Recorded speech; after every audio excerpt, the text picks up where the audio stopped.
You want to introduce the podcast?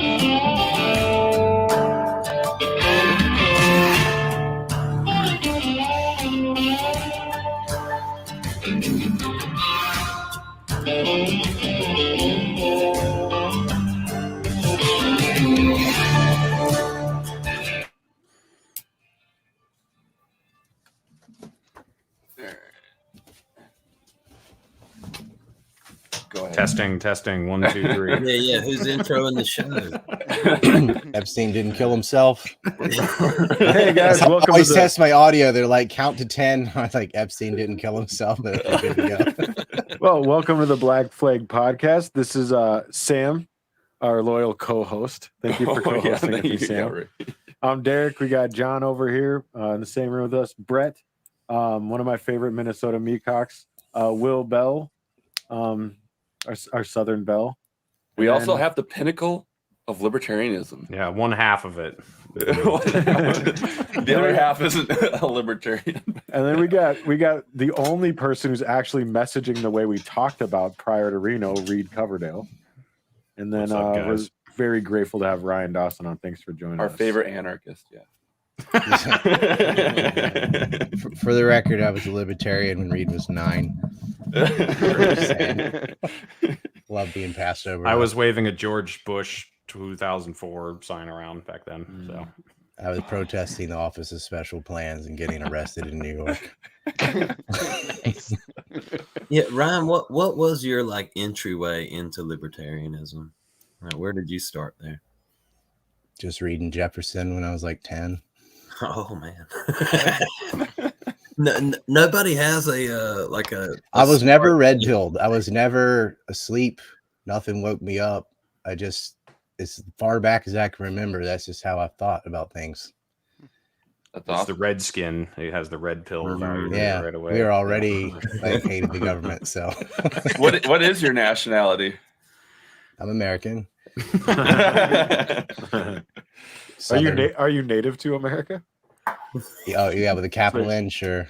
Both capital N, small N's. My family's Croatoan and Tuscaroran, and also, I guess, way back, Irish and Dutch.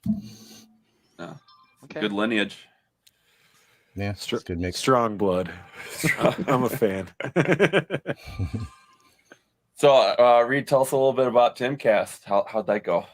Did you say everything? So, no, I didn't say near everything. I wish I could have, but people forget it's not Joe Rogan. It's not where you go on and he's going to ask you questions. Like, it's a bunch of dumbasses and you kind of have to just jump in and say something whenever you can. Right. And given that, I think I went about as well as it, not as well as it could have, but given what they were talking about, I think we handled it about as good as we could have. I mean, they were talking about like conservative podcasting infighting, and we somehow were able to talk about how Donald Trump's generals were lying to him about troop levels in Afghanistan, and how, we printed $7 trillion off that caused, rising in prices and everything. And Jose talked a little bit about OKC here and there, and my God, he wore this shirt and everything. And I'm like, ask him about it. He just told you there was an unjust murder. They're like, okay, and next, oh yeah. Yeah, some journalist, huh? My favorite was Reed bringing up the CARES Act and then the Corona Act and say, well, they printed all these trillions of dollars, inevitable will have inflation. They're like, yep, stop. Moving on. Don't talk about that. Yeah, literally just, I disagree. Or Ian saying they could nuke Afghanistan. Dude, that part. He actually, because I thought he was saying the opposite at first, because he was like, if you're not out of that country yet and they come at you, you're at war. And I thought he meant like from the Taliban's perspective. And I was like, yes, exactly. And then he's like, we should have nuked all of them. And I was like, wow, no. But I think he just says the first thing that pops into his head and just goes with it. Yeah, weed. I mean, I do love Ian just because he's so nuts. But yeah. Well, it's funny They is don't- Ian's the most based. Well, until Phil joined, the most based one in that crew because the bar's so low, it's on the ground. That's just wild to me to think there's people out there that don't understand inflation because I'm so surrounded by people like us all the time that I forget that there's people who don't understand that stuff. It's just corporate greed. Says the guy wearing a Macy's shirt. Why don't people understand inflation? How to increase the money supply without tying it to labor? Duh. Oh. Yeah, Well, but, I am coming all out over of- it. Oh, go ahead.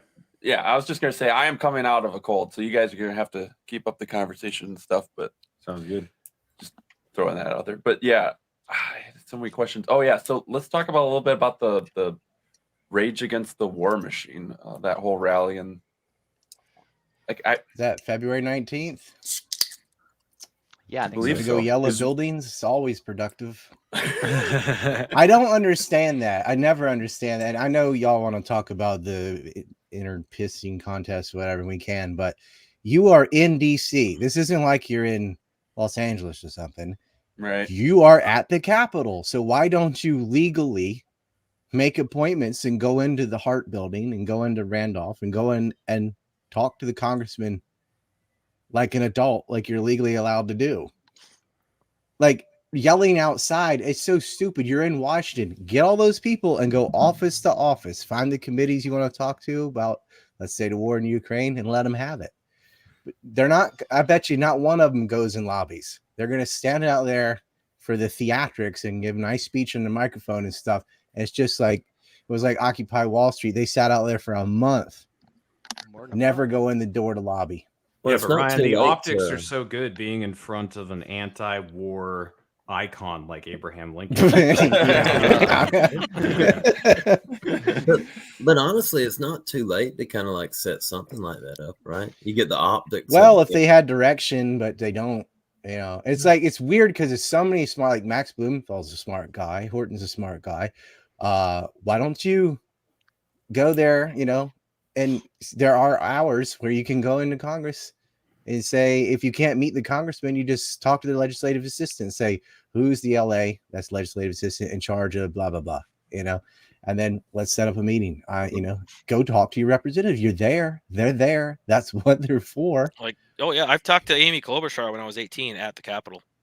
Did you really? Nice. Did she? Throw Yeah, it was to a stapler at school you? like program trip, whatever. Like, I knew nothing about politics. I just wanted to go there to see all the buildings. I wish I Yeah. knew then what I knew now, of course, because I could have said some things there. But Did she Well, throw Well, the stapler at architecture you is while you or were there? was kind of impressive. I mean, you did she see what? before all the homeless tents and stuff, like it was pretty good aesthetically. It's But very now like inviting. You got 250-pound women wearing spandex and a bunch of graffiti and homelessness and drug addicts running around.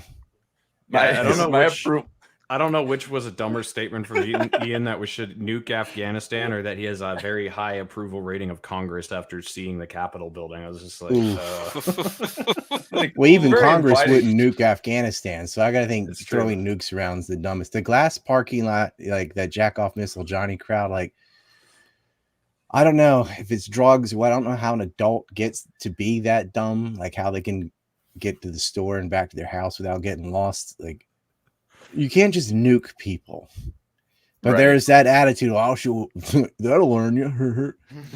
I think that's ingrained in American society. It's just that war mentality of just we think we can throw nukes around at anybody that looks at us wrong. I think it's more that We we are. don't think about it.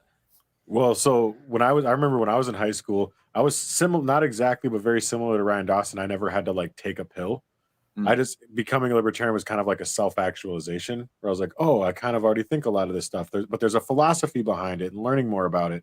But I remember being in high school arguing about like the nukes on Japan with my teacher, being like, this doesn't seem right. And then her like telling a group of children that no, this was the morally correct thing to do. You know, and then me being like, I don't think so. They're like, well, were we just supposed to put a bunch of troops on shore and then fight that way? I'm like, I remember being a kid being like, well, Why don't you at just least accept it's- their terms of surrender, which are exactly what you ended up doing anyway after the 2 nukes? They still Well, didn't surrender. as a kid too, I just remember being like, well, it doesn't seem voluntary. at least that way it seems at least a little more voluntary. Like adults are agreeing to fight, maybe, right? Well, And see, that Are was you my, going to like- make the autistic argument for voluntary nukes? Is that what you're trying to do here? No,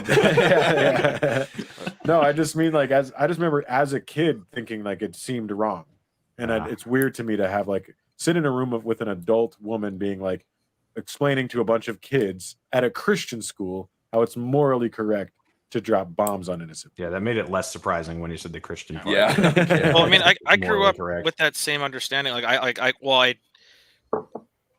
I grew up like remembering that. I think that that was like it saved American lives, but then they never told us that Japan tried to surrender. That's wild. That changes everything. Japan had formed a new government that April just to surrender to the Americans, and they would not accept their terms. They flexed their nuts in August 6th and 9th. Nagasaki wasn't even supposed to be the target. It's just there were rumors of zeros and the weather was bad, so they just hit it anyway. See what that plutonium toy can do. And they're flexing to the Soviet Union. Is that was 30 days after their Yalta conference where the Russians were going, or the Soviets were going to invade from the north. And they actually tried. Japan repelled them from Hokkaido and Aomori, like severely. And so they dropped the nukes because they did not want to have an East and West Germany situation. They didn't want a North and South Japan. They wanted it all. Mm-hmm. So what do you think of like the Russian-Ukraine conflict? I know a lot of the Something happened there? I know, like a lot of the leftists. I don't know. I get all my news from Tim Pool. I didn't know there was a war going on in Ukraine. Or anything. Yeah, was there an earthquake in You guys Syria? are making me I so don't know. glad. I never was interested in that show, and I don't watch it. And now I'm like so glad that I never I wasted only my watch time. it if Dave Smith or like Michael Malice is on it. Then sometimes it's interesting. He was my introduction to like alternative media outside of Tim Quebec Pool? and like and Ben Mhm. Shapiro. I discovered him. It's because it's but all then- you're allowed to see. They're on. Yeah. Is this on YouTube, by the way? I don't need to know how much I have to censor myself. Yeah, this is on YouTube. Oh, okay, I won't say anything based then. Oh, no. If you're a real threat to the system, you're not allowed on YouTube. Like once Right. you get over That's like true. 20,000 followers, you'll be gone. As soon as they notice you, you're out of there. Well, we're only at 19,900 right now, so we're doing all right. And Yeah. I'll tell you this: you wouldn't be the first episode of ours that got taken down. So I feel like he can say what he wants, right? No, No. Why not? Ryan, what do you think about the Wait, law? I got banned on YouTube in 2008. I got banned on MySpace in 2005. I got kicked off of AOL. MySpace? I've been debanked. I've been kicked off Coinbase, kicked off PayPal, kicked off Patreon. Definitely kicked off YouTube multiple times, and Twitch and all that other stuff. Like who held up the Epstein map earlier? Like that kind Me. of stuff. You can't get that truthful. Like you can make fun Right. of Republicans and Hold it Democrats up. and stuff, but you really start going after, you're gonna get removed. Oh, I love the bell. So yeah. Yeah. I So didn't hear anything. This is all just- And I got some books next to me too. And if you talk about shit like this, like yeah, that'll do it. well, eventually we're just gonna get on Odyssey and Rumble, and then we'll be a little more based. But For sure. Yeah, or, Odyssey's Gab. great on not censoring. yeah. So the so, like- feds are cracking down on them so hard because they That's allow the pro- RT yeah. News to stay on and stuff. Like But- exactly, they let Russia Today, and I think Press TV's over there too. That's just sad, man. Like state agencies have nowhere to go. Yeah. So what do you think of like the leftists? What they're saying like pro Putin stuff at the rally, and a lot of these people. What's your take on? By leftist, you mean libertarians? That's the only people I've heard bitching about it. No, I'm just talking about like some people are saying they're not anti-war. They're just they're sort of pro Putin. Right. They're taking the perspective of Russia is acting in self-defense. I think there's an argument there. If you think of like 1776, like everyone's pro-war when it comes to that war for the most part. I don't necessarily agree or disagree, but like if you're acting in self-defense, I think it's a different perspective. You can be anti-war and still pro. So what you're saying is I don't- Israel has a right to defend itself? Is that what you're getting at? Or no? Yes, Exactly. for Yes. oh, We have the right to colonize you. Now, you can't talk about the trans Semites either. Going in the 30s and 40s and be like, God gave us this land 3,000 years ago in this book I wrote, which has no archaeological evidence or otherwise. But hey, we were here. This is ours. I racially inherited it. Now I'm going to bulldoze down your living room. I think it's wild too how the American right, because of the, and I could go into detail. We don't have to, about the way that the Christians and the conservative right like melded together, but I think it's wild too when I talk to, because I'm from South Dakota, so there's a lot of Christian, conservative, Republican, conservative, whatever that means anymore, right? Republicans, and they're very like pro support. America has to support Israel because that's God's land, and I'm like, they don't even believe in the Lord and Savior that you proclaim to believe in. I don't understand how those things even go together. You know what I mean? What's even funnier is you go back just a little bit, you know, and everyone was killing each other over just exactly how you get baptized and stuff like that. Right. And the Jews were like super ostracized. And now it's just like, if you're not an atheist, like, or a Muslim, everyone loves you, I guess. right. Like, well, even that barrier, I guess we're on the same side. Even now. that barrier is getting broken. I heard a country singer singing like a hallelujah song, and he was like, someday Islamic people and Buddhists will all be in heaven together. So even like that kind of stuff is like, yeah, it's getting to the point where if you believe, if you're religious, but the Christian conservatives are, I wonder where all the Buddhists went before Christianity was invented. But like, I've banged my head against the wall trying to argue with Christian conservatives about Israel. I'm like, no, like the state of Israel is a creation of the British Empire. Like, right, it's not what you're thinking of, even if it's true what you read in the Bible. Like, it's not the same thing. And you know, those white New York Jews are not from that area, or is that what you're trying to say? You mean those guys with the Brooklyn accent rubbing suntan lotion all over their arms because they can't stay out in the desert? Aren't indigenous to that land? How dare you? What I'd like to hit him with, though, is I'm like, oh, here, I'd be like, hey, look at a blank map of Israel and find me the West Bank or the Gaza Strip. Like, do you really know that much about Israel? Like, maybe you should listen to some things. But no. Well, and I don't even try to argue with them. I don't waste my time. I like genuinely try to understand them. And when you do that and you ask them questions and you're being like genuinely like, help me understand, they'll walk themselves into a circle where they have nothing to say because it doesn't make any sense. We're just asking about King David or Samson killing 1,000 Philistines with the jawbone of an ass and all these wars that are chronicled in the books of Kings and stuff. Who exactly were they fighting again? The Philistines, which are Palestinians. So they were in that land when you supposedly had your exodus from Egypt and went into the Levant. There were people already there, and those are Palestinians. And so even in your mythology, they're still the original people. Interesting. I never thought of that. Yeah, but now you're trying to make Goliath the good guys, Ryan, so they're not going to King David's about as real as King Arthur. It's not Goliath did nothing wrong. Yeah, although Hey, man, this time it wasn't the Nephilim, Palestinians right? throwing rocks, it was the Israelites. Oh man, well, you know, if someone throws a rock at your tank, what would you do? Yeah. They're just getting back for David throwing the stone at Goliath. That's all it is, you know. Yes, it is. That's what it is. Later. An eye for an eye, right?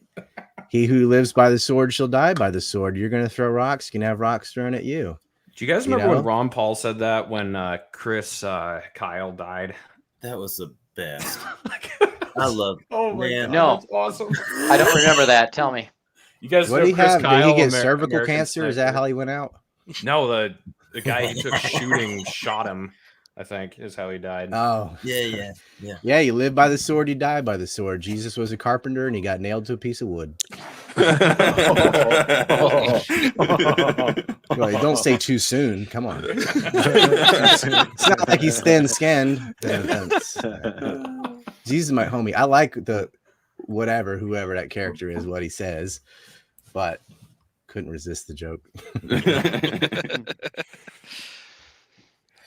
Well, Will gives it to me. Will gives me those kind of jokes regularly, and we take it in stride. Blasphemy is a blasphemy.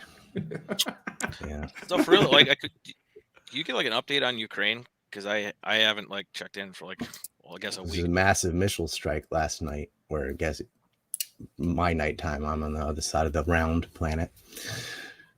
No controversy there, I hope. Wait. Round planet? No. Were they? I heard about like chemical warfare too. I called that in January. I said they were going to pull that stunt.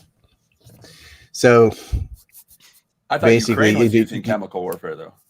Yeah. Well, they're going to say is our media is going to say Russia did it no matter what. I mean, they finally admit, yep, we blew up the Nord Stream line. Duh. Yep. But they blame that on Russia too. It's like, they've been blaming them it was since very day George one. Bush Jr.-esque, right? So you had Biden and a bunch of neocons with Victoria Nuland and Sullivan and Blinken that decided we're just going to blow this up on our own.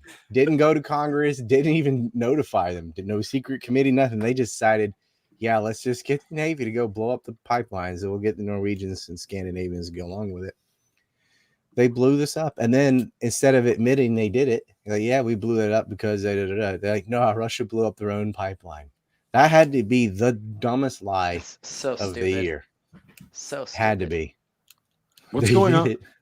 What's going on with the balloon thing? I haven't followed that at all. Tim didn't bring that up either. I mean, that's huge news. You had the Nord Stream line, you Cy Hirsch, he uncovered the My Lai massacre, Abu Ghraib prison scandal, and all that. And he brought it up with Jack Posobiec or Sobic or whatever. Yeah, what a My great God. guess. Oh, yeah. You might as well be talking to Smurfette. Dude, I tweeted I out thought, the balloon. You want a list of the stupid shit that guy has said? Like, I tweeted out. He said there's a shootout in a server farm in Frankfurt, Germany about the election. Like, dude, he can't possibly be that stupid. It's got to be on purpose. And he used to work in naval intelligence. So sometimes I think he's a spook. He is. But it's hard to tell a genuine kook, like someone that's just naturally that stupid, or someone doing it on purpose. He's just trying to get famous, grifting. I think he just makes up whatever to.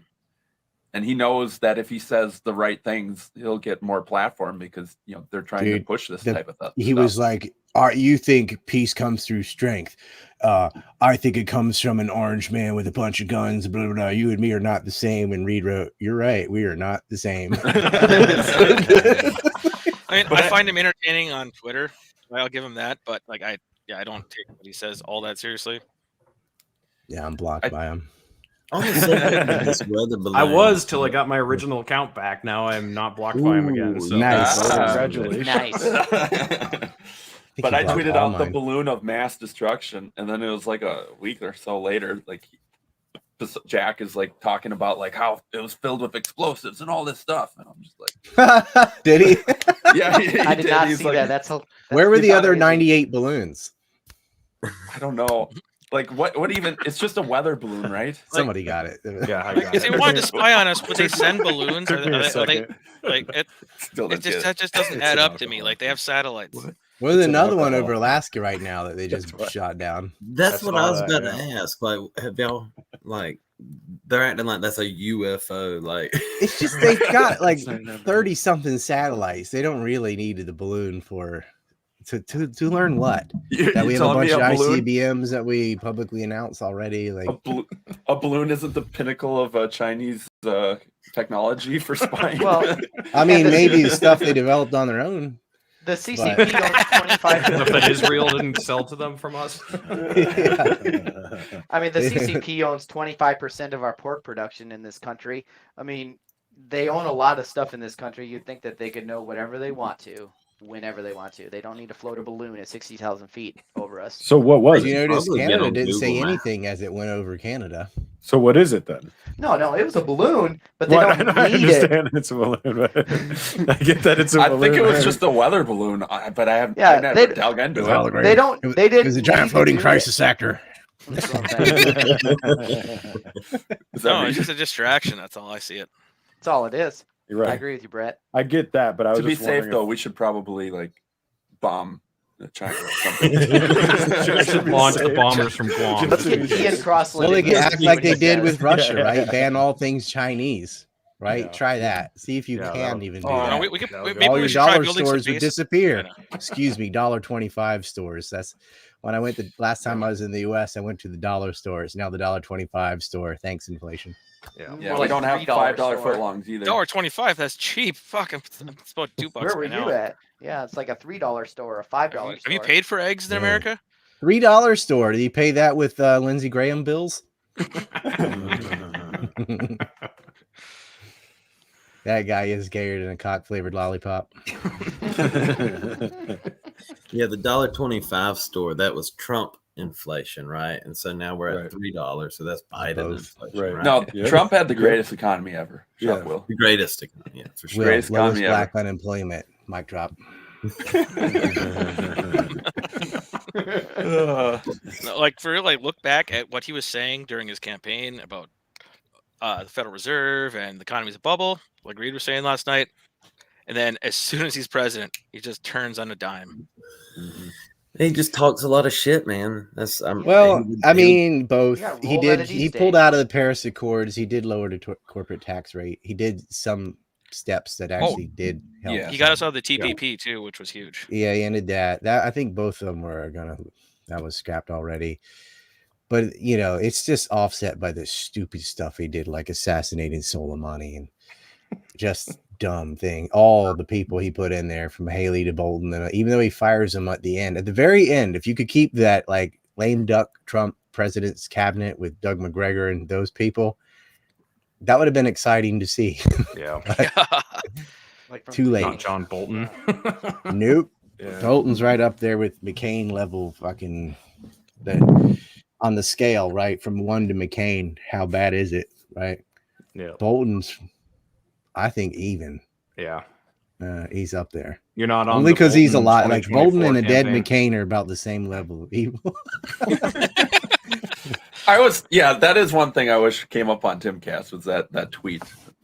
I know you tried a couple of times, but I was like, Oh man. no, yeah, dude, he didn't bite, but I put him on the calendar. I was trying to convince him to wear a Happy Holidays t-shirt. I got chewed out. well, for I was just gonna. referencing Ryan that had tweet. the dead McCain face, but I didn't. My car. I had a new debit card that I had to order, and it didn't come in until too late to order. Dude, I wanted to send you the water bottle with the dead McCain. It said Megan's tears.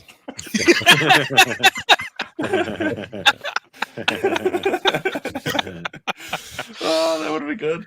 So Ryan, Yeah. censor yourself as much as you need to, I guess, if you have to, if you feel like it. But I mean, it's what not my channel. specifically- Yeah. what specifically did John McCain do or believe? Oh, that's that definitely made not him- what I thought he was about to ask. Like, but- You're right.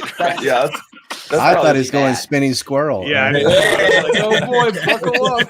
No, That's okay. a quote on Miss shit. August, right? It says the door opens in, and Phil Donahue replied with, "You are the effing Antichrist." All right, what did McCain No, do bad? okay, so I'm a normie, all right? Okay, What did John McCain specifically do or believe that made him specially bad versus anybody else that was in Congress at the same time? well, most other people in Congress did plenty of bad as well. So what sets him apart, I guess, is just the longevity of it. Like everybody from the Viet Cong to Al Qaeda, he hated our enemies. He supported every single war ever. Okay. I can't think of anything positive he did, but the thing is, he was close to becoming president, right? This is like all the other evil Congress critters. That's who they picked, right? He ran against Obama. That was their Yep. top Their chief top guy. neocon. And what pisses me off is like someone like Richard Pearl is probably worse than John McCain, but no, everyone knows how bad Richard Pearl is. Like he's the Prince of Darkness, whereas they called John McCain the Maverick, and he had like a lot of people who are not insane support him because they fell for the propaganda. Sure. But everywhere he would visit, he was like the pale horse of Revelations. He would go and destruction would follow. So, and it's not just him, his whole family was like that. His father Sure. helped cover up the USS Liberty attack Okay. where our know that. sailors were murdered. And they had people killed just like the Clintons. And this is where I'm self-censoring. I have a McCain map. Things he was in with a particular liquor company that is tied to the Lincoln Project and also Jeffrey Epstein. Stuff they did to children. You can figure out what that is. Fill in the blanks. Yeah. So what people know about McCain is Songbird McCain in Vietnam, meeting with al-Sham in Syria, supporting the war in Iraq, all that. But like you said, that's a lot of people in Congress. It's the special shit that makes them extra bad. And the fact that it's a legacy of McCain's and their deep ties to that state, our greatest ally. So how much cut above the rest? So when families are okay, so how much do you think that Meghan is privy to knowing about any of that? Do you get what I'm saying? Yeah, I don't think she's nowhere near as bad as her father and grandfather. She's just right, like. But do you think she ever met a war she didn't like though? Right, but I'm saying, do you think that she is aware of all of that stuff? Do you think that it's even on her radar? Do you think that she already knows about it and she keeps it quiet? Do you think it's a family secret? Or do you think that she hears about it and ignores it completely? Or you know what I mean? I think that's willful ignorance. Like it'd be hard not to know, especially when you're his daughter. You'd have to know, but she probably rationalized it to herself. Like she probably thinks he met moderate rebels in Syria and believes that whole narrative. Like, oh yeah, they chopping off heads and eating organs and, you know, machine gun women up against the wall with their guts dried on the wall in front of their children who they burned up and photographed it and everything. I have an interview with Senator Richard Black about that, and he's sitting there going through the photos and like, here's the guys that McCain met, and like even our own State Department had to consider labeling them. They finally labeled them terrorists. They hadn't yet because of the photos, not because of their actions. They've been doing that, but because they were stupid enough to film it. It's just like Abu Ghraib. They were stupid enough to take pictures torturing other people. And that was a bad PR move. So because it was bad PR, they finally decided to label, stop calling al-Sham freedom fighters and all that. But it's like guts on the wall. Your dad's meeting with the lead after that event, by the way, meeting with them and saying, these are good people. I know these people. No. But I imagine in Meghan's head is like derp on everything I just said. We're just fighting the evil Assad regime, blah, blah, blah, blah, blah. Right? Like, it's not that she's a psychopath that doesn't care that all these kids are getting killed or anything. I don't think so. It's that she's an idiot that doesn't know any of that's happening because she's so brainwashed and loyal and biased to her cult that it's like, we didn't do that. And I think she said that we didn't do that to everything McCain ever did because that's her dad. He's like, no, he didn't do that. No, we would never. Because I just think she's too stupid to be a psychopath. Psychopaths are usually higher on the IQ scale. She seems dumb to me. She's like, the level she's like Joy Behar stupid, like on a scale of 1 to Joy Behar. I mean, the women on The View, that's worse than Tim Pool. Like Tim Pool is basically like the almost male version of The View. What would you rather see Reed on though? The View or Tim Pool? Oh my God. Reed on The View, I would love to see Reed on The View. Because he's only going on there once. So just to be like, if he didn't have an aneurysm, I would love just to see the train wreck. Just to be like, start talking about Austrian economics and them just going, what? Huh? Or just say, shut up, white women or something. Did you say racism? What? I mean, it's like, that's all they talk about. Or we just have Reed on The View with Meghan McCain and they bring up the tweet. Oh my God. Yes. Like, why would you do this? Well, I mailed her the shirt. I had the exact same tweet like every year. Oh, you have to do the shirt story. 3 years. Like, you have to do the shirt story. I got the zombie John McCain. It says Sic Semper Tyrannis. And we had on the back, it was like the John McCain Still Dead tour, like a tour shirt. But all the cities he was locating had an X in it. So it's like, you're not going back to Vietnam, you're not going back to Syria, you're not going back to Arizona, you're not going home, you're not going to DC. Like, so it was like all the canceled tour because his funeral was like 25 days long or something. And I was like, they're just bringing that casket everywhere.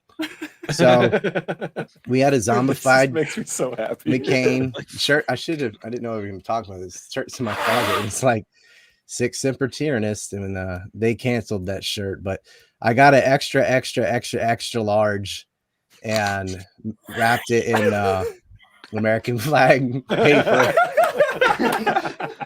and mailed it to Meghan on Father's Day. Oh my God. Doing the Lord's work. Well, they cancel all my stuff, so I had to IRL troll. Damn. So, Ryan, I got a question for you. Where did America go wrong? Lincoln. You Wasn't he answer that real justified fast. though? Like, That's a setup. Oh, by I the did way. hear I didn't know. I did hear on a podcast you had mentioned, Ryan, that there was the largest lynching in American history was I think you said Asian people in California. Well, But- that got surpassed with the coolies getting, but the largest lynching during Lincoln's period was in New York City during the draft riots. So they ran around hanging black people. So I the, was gonna the say, largest lynching of blacks in the United States, including the CSA, is in the North. how many was that? How many people? I don't know offhand. It was like 40. It was horrendous. Yeah, because there's something that here in Mankato is where Minnesota. I'm from in Minnesota, that they always talk about is the largest lynching in American history sanctioned by Lincoln is 33 Native Indians, Americans. yeah. He had them all hanged. That wasn't Lincoln. That was a execution, mass execution, which you categorize Right. differently than, than a riot. I was Okay, talking okay. to someone. His grandfather was one of them that was hung or something. I think the largest execution probably Oklahoma City, no, Wow. or Waco, probably Waco. Really. Yeah, Waco. But yeah, he was saying like, yeah, Lincoln signed signed off on them getting hanged, but he was pretty good and helped us out a lot After stabbing him in the back too. But Yeah, he was 'cause better than Sherman or Grant. I mean, like it got worse afterwards. So it got worse also because they had new toys. There are all these inventions, 6-shot revolvers, Gatling guns, and things that they did not have before the Civil War that they could then use on the Indians. But what did that guy say though? Why it wasn't? Because he was saying my grandparents got murdered, or He was whatever. saying Lincoln talked them down. It would have been more. It would have been, but it's like his signature is signed on their execution, and he's trying to justify Lincoln. And I'm just like, you're talking to the wrong guy, dude. Yeah. Well, that's what I find crazy too, is like how sometimes, like because of the propaganda we're all brainwashed with in public school our whole life, that's what I blame it on, right? But it's that Lincoln's a hero, whatever. So that even if your own family is murdered by him, you're like, well, he can't be all bad. Yeah, he could have killed more. Like the self delusion, amount of self delusion that has to happen there is crazy to me. You know what I mean? Oh yeah. So Lincoln was a weird pervert. Like I said, I think before the show started, he used to fall asleep near the telegraph booth, communicating with Sherman, and he particularly enjoyed his rape bandits taking Southern Flower's virginity away, often in public. They burned down 43 cities in Mississippi. Everyone talks about Atlanta, and you should, in Columbus, South Carolina, but they burned stuff to ash. The South didn't do that to the North. There's Chambersburg, Pennsylvania. General Early did that in protest after what Sherman had been doing, and burned down munition factories and stuff that were vital to the Northern war effort. But Lee went all the way through Maryland and half of Pennsylvania and taken parts of West Virginia and Kentucky too. They didn't set towns on fire. They didn't burn down cities. They didn't attack civilians. But Lincoln did, and it's General Sherman that we get the phrase, the only good Indian's the dead Indian. That is from Sherman. A lot of, if you were to compare things that Sherman and Lincoln did with Adolf Hitler without saying the names, you couldn't tell the difference. Yeah. You put people in concentration camps and move them there on trains. You talking about the Apache or like which one? You're like, because that's what happened. And they're honored for it. Overstuffed, like Andersonville prison, right? 12,500 Yankees starved to death, died of typhus and so on. When you are starving or when you're malnourished, you end up dying from a disease like typhoid or something, or typhus, that your body would have been able to fight if you were healthy. So it's like, it's all starvation related, because you wouldn't have gotten sick had those conditions not been there. They didn't have the food stock because Sherman was burning the grain and salting the fields, and they offered them to Florida, which was Yankee occupied. It's like, just take them. We'll parole them all, and because they're going to die here. They said no, they wouldn't take them. They wanted it to be a burden on the Southern war effort to have to ration these prisoners. And then the extra sad thing is when the war was over and they finally were released to go on a steamboat up the Mississippi, the Sultana, the certain person didn't want to take 2 trips and overloaded it, and the boiler broke in the middle of the river, and they either burned or drowned, and thousands of them. And I believe that was the biggest maritime accident. It was way bigger than the Titanic ever, up until, unless it was, during peacetime, at least, wasn't surpassed till World War II. Where So in that the wasn't Mississippi was peacetime. that? Like, It was like near Tennessee. It just, I don't know where in the river, but yeah, blew up. north of Memphis, Yeah. I assume. So real quick, like, why was the Civil War fought? If you could give A just bunch of like different reasons. So you had the Gulf states South seceded because they were paying about 80% of the taxes, and 90% of the revenue was spent on northern debt and cities, northern subsidized industries, railroads, steel foundries, and so on. And so they saw no benefit, and they saw no way out of it because the cash crops and tax revenues coming out of the South, but the population's in the North, so they'll always be able to vote themselves money. And they're like, they control Congress. They'll just continue this indefinitely of taking all the revenue. So we need to secede. And then Arkansas, Tennessee, North Carolina, Virginia seceded because of the invasion, because the Yankees, they sent troops through their state. And also with Virginia and Carolina, Lincoln had placed a blockade on states that were still in the Union and not voted on secession, because he wanted to ensure South Carolina didn't skirt the blockade just by going up to North Carolina and over. And he started that war, sending in the SS Harriet Lane and warships to Fort Sumter. They fired on the Nashville before anybody fired on Fort Sumter. They started a naval battle, and days later, Massachusetts troops massacred people in Baltimore, Maryland. Just the train lines were different, so they had to march through the city and then get on a different rail. And they're all in uniform, and a lot of people didn't like a bunch of soldiers in their city marching around, didn't agree with the war, and so they fired into the crowd, and then the crowd fired back. So the first casualties by gunfire in the Civil War were Union soldiers killing Maryland civilians. That's what the state song of Maryland was, Maryland, oh Maryland, which wasn't it was changed in 2020 during the woke cancel everything, Southern, take down all the statues. Maryland's not a Southern state either, but that was their song. They got forced to change it because they don't want any acknowledgement that Union troops fired on civilians to start the war. There's also the Corwin Amendment. I never learned about that in school, and that blew my mind when I heard you talk about it. Yeah, and it's more than okay. So like some of the secession papers with Democratic Whigs, which is kind of like Rhino Republicans today, they got in there and they added all these, not in all the states, but in some of the secession papers for some of the states, they're like put in this provision about slavery because all the border states had slaves, and so did New Jersey. New Jersey and Delaware, Kentucky, Missouri, and Maryland, Washington, D.C. itself, and Nevada territories all had slaves, all had black slaves. California had Asian slaves and Indian slaves. And so they were trying to make an appeal to those states to like join us also, right? And the unions like countered that, said, and this is straight out of Ohio and New York, they go, you can keep your slaves. We'll put it in the Constitution, the Corwin Amendment, ratified it and everything. So all they had to do is say yes, and they would have had a constitutional amendment protecting slavery. Well, that was never the real reason for secession. It was a ploy to try to get border states to join them. It didn't work. The border states ended up on the north side, even though they had slavery. So did West Virginia, secedes from Virginia. They both had slaves.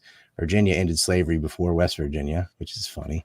Tennessee did too. The southern states, all the southern states ended slavery before Kentucky, Delaware, and New Jersey. Those were the last states to end slavery. Went on all the way until the 13th Amendment. So this Juneteenth stuff, that's bull. That's when slavery ended in the South. Slavery ended in the South before the North. So And that's only black slavery, because the coolie trade continued for decades after that. And it's same with Native Americans. Slavery in California, it was ended on paper, but it wasn't enforced. What was the prison labor like? Was that pretty large too? Because I've heard like the prison concentration, the contraband camps. Are you talking about? Is that what there are?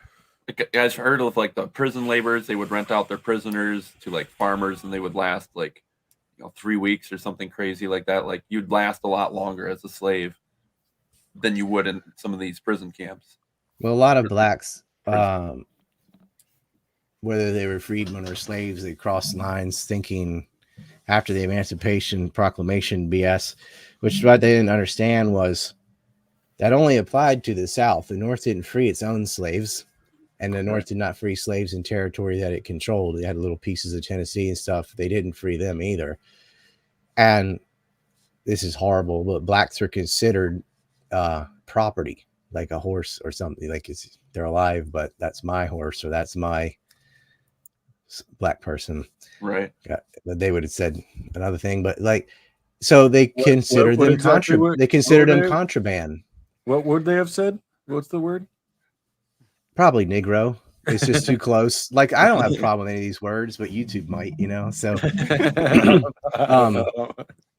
it doesn't matter. I'm not like directing that at anybody, but you just can't say certain words at all because it's robots that police the whole thing. They have no nuance and they don't, so why risk it? But anyway, that was part of the part. Like when Thomas Jefferson, they said he only freed 7 slaves. I'm like, no, he freed his slaves, but like he only paid to free 7 slaves. A slave was considered your property. So if you were in debt, they were part of your estate. So you can't just let them go. So what he did is he just let them run away and had put no effort into getting them. He did set his slaves free.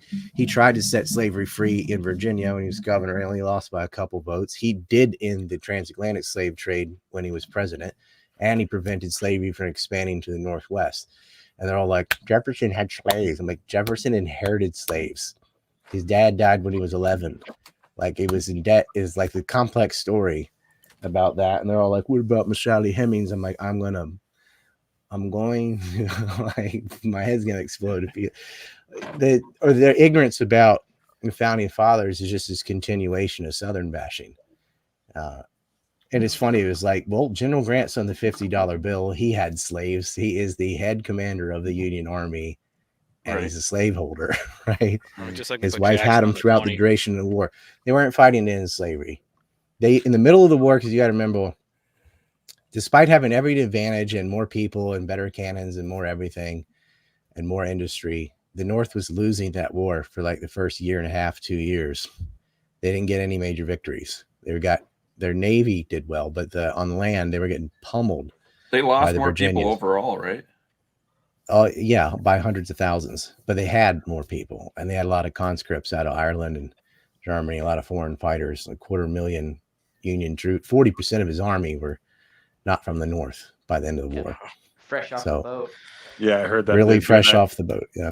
Yeah, they were doing that. Were they doing that in the North and the South, though, right? Because a lot of Irish people were coming through New Orleans as well, correct?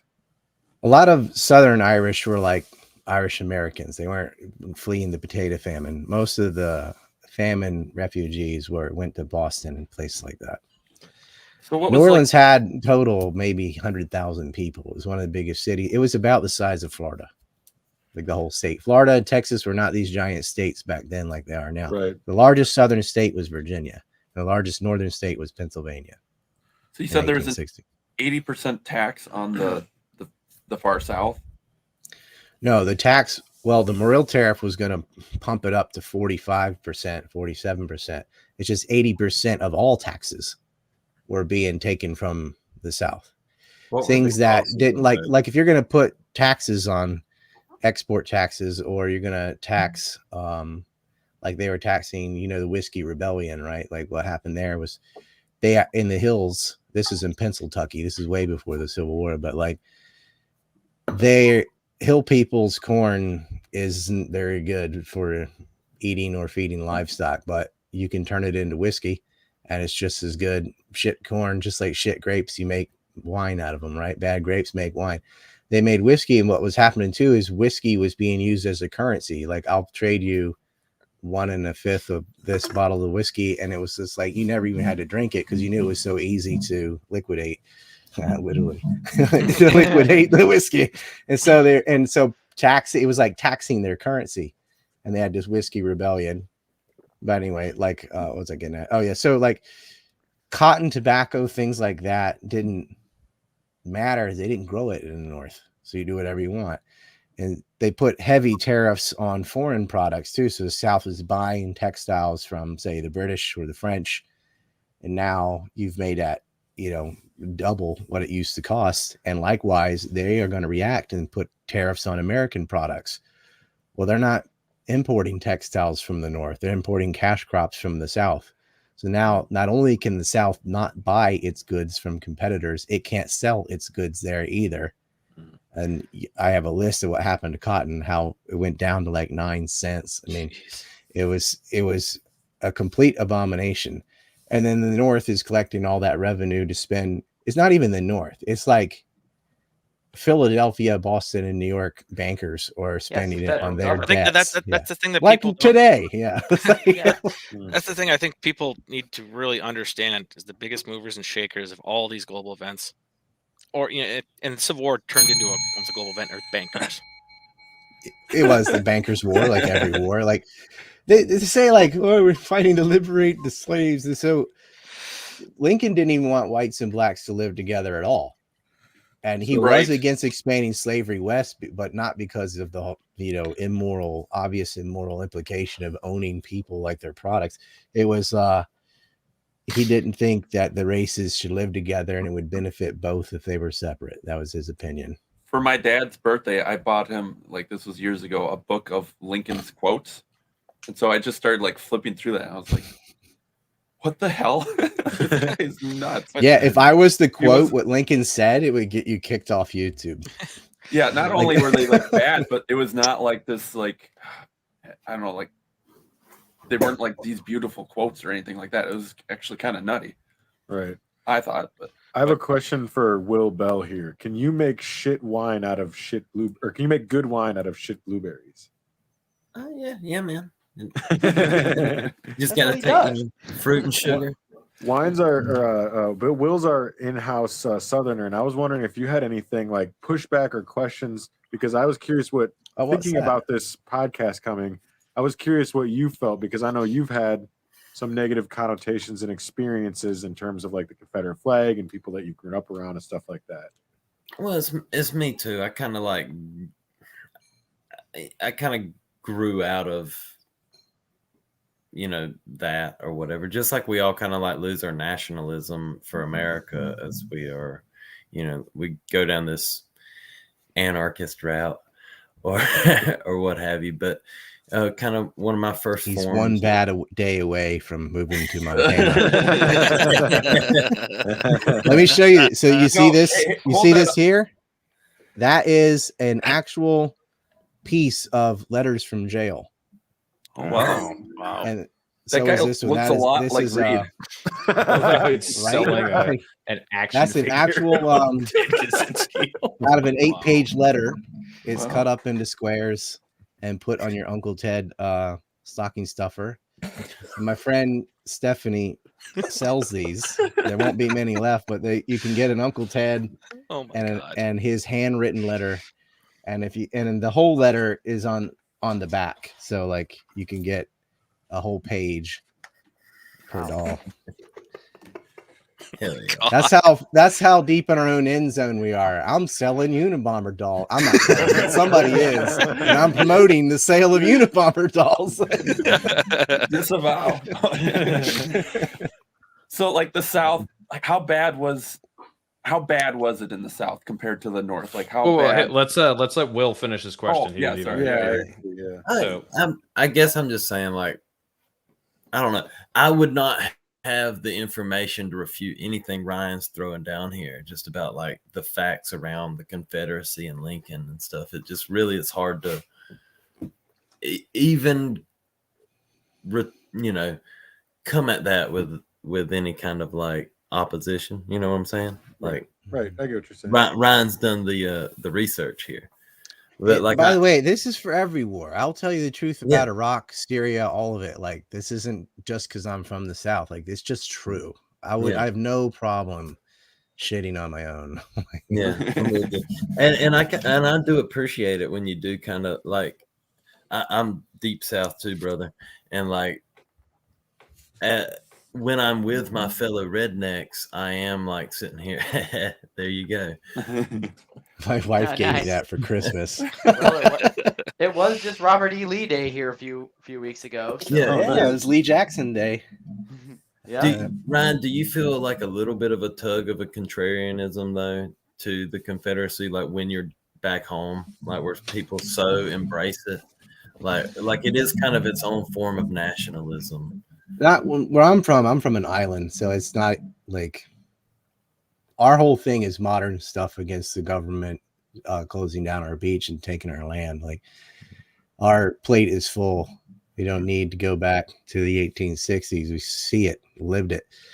And but I felt like most of my life, like the Confederate battle flag, usually it's the battle flag of Virginia, the cross with the, was just like southern pride and a kind of fuck you to the federal government. It's not like, oh yeah, I want to reinstitute slavery, any more than like the American flag is celebrating killing 2 billion people in Vietnam. Like, nobody with the American flag is proud that we killed millions of people in Vietnam or Abu Ghraib prison in Iraq or any of that. It's just part of American culture. This is a Southern flag, Southern culture, and it honors the veterans because it's a battle flag. And it was all throughout. It was on the Dukes of Hazzard. It was in WWE wrestling. It was Kid Rock and Skinner, and just, it was accepted, not stigmatized as like a prejudicial thing at all until like the mid 90s, because HBO did this special on skinheads, Bill Riccio and stuff.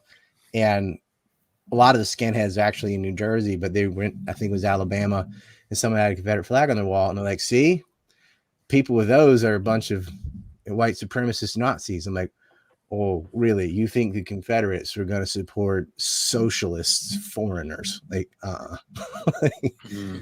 But they started conflating the two, because the South did have slaves. I remind people, so did the North. Okay. And slavery is, there's no justifying it. And then people in the South were racist. People in the North were also racist. People in the 1860s were racist. People in the 1960s were racist. Okay. All the powers, like even during World War II, we're fighting Hitler. The U.S. did not allow black regiments in the military to see active combat. They still had segregated buses and fountains and stuff 20 years after World War II. Okay? When the Germans did, that's the ironic part. They had right. soldiers The Germans there, had racial integration. Yeah. Worse on the Jewish question, for that's a bad phrasing, but they're worse on some things, better on others, right? But it was just racist versus racist. They weren't fighting. They didn't go to World War II to liberate Jews. Like, they supposedly didn't even know that was going on. It was just like World War I. Like, it wasn't about race. That's the other thing, is like to justify the war after the fact. It's like, oh, that'll give us a better pretext other than collecting the revenue. So they have to make it about slavery. Lincoln was planning up to 3 days before he got shot in the head. Hallelujah. He wanted to send blacks to Panama to dig a canal. Yeah. And he's met with his staff about that. He's like, well, they're not staying with us. And in fact, the one area that ended slavery during the Civil War in the North was Washington, D.C., which was way smaller than it is now. It keeps expanding, right?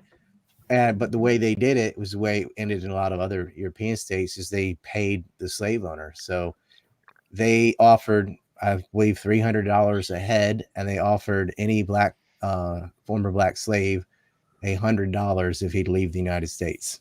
They had a boat ready and everything, and they did. They sent hundreds of blacks to Haiti and places in the Caribbean because they wanted to get rid of them.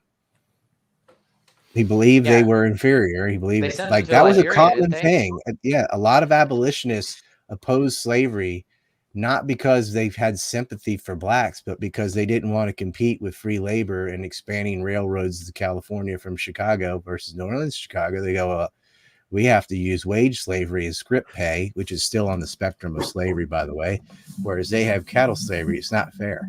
Let's end that practice so we can get the competitive advantage. And then let's get rid of the blacks on top of that. Like, they didn't care.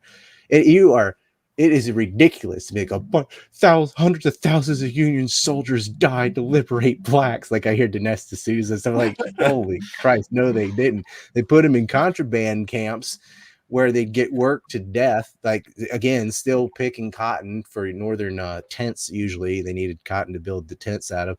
And when they got sick or hurt, they just threw them on the wagon right there with the dying horses. Just throw some of those Negroes in there. Like, and tens of thousands died, just like Fort Monroe. Like, there's books on the contraband camps. They don't care. And then another stat that ought to like really chill you to the bone is, look at, like, if you look at black population, it's around 12% all the time. Never really goes up or down. But there was a big drop between the Civil War and 1900. About 1 million blacks died because when you liberate people and they just end up becoming sharecroppers with their southern neighbors and starving anyway. Now, where you go north, who's going to hire you? Like, the prejudice didn't disappear. Yeah, you're free to go get a job now. You don't have a house. You don't have anybody helping you. Nobody's feeding you. You can't read, which is not your fault, but it's like you didn't receive an education. You're an adult. What are you supposed to do? All you know how to do is what you were already doing. And they just ended up either barely squandering by in poverty or starved to death or killed themselves. They don't write about that. I mean, like, so many black women got raped by the Union Army. Like, Kim Murphy has a book on this. Over 167,000 cases of syphilis. It was like the plague of the Union Army. Like, took down almost a third of the soldiers was from STDs, not from rifle and cannon fire. They were out there and they're raping. Incidences where this is like, there were parts of the South, like the western part of North Carolina, the western part of Virginia, obviously West Virginia, but even Western Virginia, where they're not on the coastline, not so affected by the tariffs, were pretty pro-Union, wanted to stay in the Union and voted that way. But when Union troops came down there and would lock women up in a church after collecting all the wedding rings and set the church on fire and burn everybody inside and stuff, they flipped, right? A lot of people totally not affected. Like, they're not landowners. They certainly don't have slaves. They're not so affected by the taxes and stuff. They're not willing to die over this. But when you got an army coming down, it's going to set your whole town on fire, right, collectively. Then you off to Lee's army you go. And there were Northerners that switched sides because of what Sherman was doing. One of my relatives fought for the North, unfortunately, for a while, until he heard about what Sherman was doing. Then he joined the Confederacy. Yeah, I spent a bunch of time in McNairy County, Tennessee, which is east of Memphis, a couple hour drive. And I used to live in Mississippi for about 7 years, just right across the border to the south of McNairy County. But I would say, I think most of the people in that area back in those days didn't even own slaves, yet they were, fighting for the Confederate. Yeah, owning slaves was a rare thing. And It was like, if you had slaves, you had like two. Very few had the plantation with hundreds of slaves. That you're talking about a handful of families that own them all. So, and I saw, this is a different slavery topic, but I saw a topic. I saw an interesting video on slavery in the Islamic kingdom back in the day, and it was very different than the story that we get told about American slavery, which is very different than what was actually happening, as you're telling everybody here, So I wondered, my question is, do you think that I've always assumed that the reason that, once I realized that it wasn't the story they told us, I was like, oh, they're probably just telling us that to divide the white and black people so that we don't unite against the state, who's the problem, right? Divide the poor, yeah.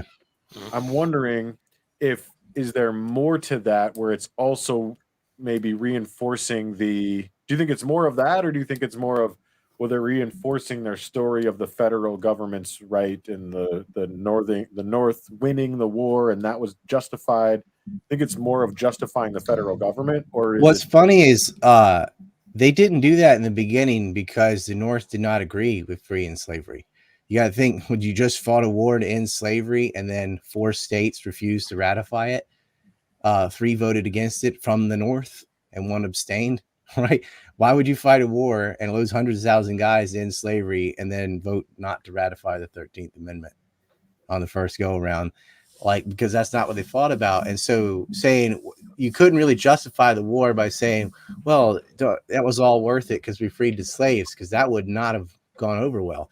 That story didn't really come till about the 1960s. If you look at Civil War history, historians, it was the causes, plural, of the Civil War, and they talked about tariffs and taxes and revenue and all of it. But during the Civil Rights era, this is what I would blame on presentism, where the issue of the present gets projected on the past. And so because you have this tension of civil rights for African Americans in the United States in the 60s, then, and it happens to be the centennial of the Civil War, 100-year anniversary, that's when they start coloring the history to be about race and racial liberation and stuff. And this happens a lot. Like, you can see pretty neutral thing like pirates or something. You get all manner on the spectrum of what pirates were. They were marauders at sea, pretty simple, bunch of thieves. But they're like, oh no, they were egalitarian because there were black pirates and women pirates, and all that.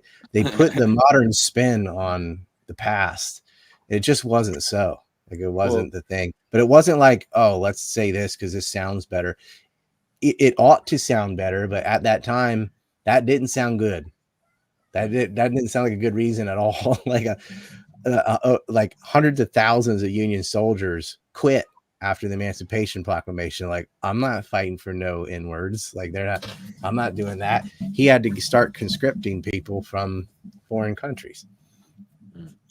That's actually a good analogy with the pirates too, because if you look into pirates, like some of the most famous ones were actually contracted by government, like kings, and then they would end up making a mistake along the way and then be deemed outlaws and then be hunted by the same. They're almost all ex-privateers, right? Or when the wars they were fighting for were over and they were no longer useful. Mm-hmm. So why do you think Lincoln did the Emancipation Proclamation then? To try to create a slave revolt in the South, because he was losing the war. So he thought if he could undermine their labor, that it would help him win the battles. There were black Confederate troops, and the reason there weren't more is they were way more valuable in a position of labor than they were as a soldier, because the South severely was lacking industry. And so and they didn't have enough. If slaves had just quit working, that would have been it. Like, they could have just done nothing. Wasn't it also a PR thing to keep Britain out of the war? Because even though they were like on paper they were against slavery, but then you look at what they did with the Boer Wars. Yeah, they were absolutely not against slavery. All the British papers were laughing. It's like, oh, you want to end slavery everywhere except for where you have the power to actually do it. Like that. The British were having a good time laughing at Lincoln, because they're like, well, if it's an abomination, then get rid of all the slaves in Kentucky and West Virginia and Missouri and Maryland and DC and New Jersey and add the Nevada territories. So no, you're not going to do that. Right. They knew it. So he was just trying to say, you're free now, to try and create a revolt. And what's weird is the opposite happened. There were no slave revolts in the South, but there were revolts in the North. Like I said, New York City had a draft riot. There were riots all over the North where the Yankees were like, what? We're not fighting for that. Like, it was funny because they're willing to fight for the Union. Like, they wanted to keep the revenue. They love benefiting from the Southern taxes to build up their infrastructure and all that. But they're not going to help human beings be liberated. Like, it's so backwards. Like, why do you think there were more riots in the North than in the South? They're the ones being drafted. Because they're like, the South wasn't fighting to end slavery either. They're fighting because they got invaded. So they had a reason. The North's like, their coffins were coming home. The North was losing the war. And they're like, what? We're fighting for that? We're fighting to end? Like, I don't give a damn about those bleepity bleeps. Like, they didn't care. And New York City was like, they tried to secede in 1861 as well. It was actually January 6, 1861, the original January 6th. Like the old school New York.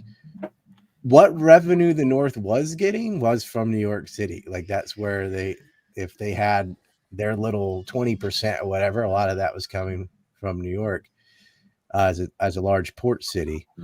And since South Carolina had established a free trade zone, they can't compete with that. Like people are just going to send their goods down there and export from Charleston because then you don't have to pay this giant tax.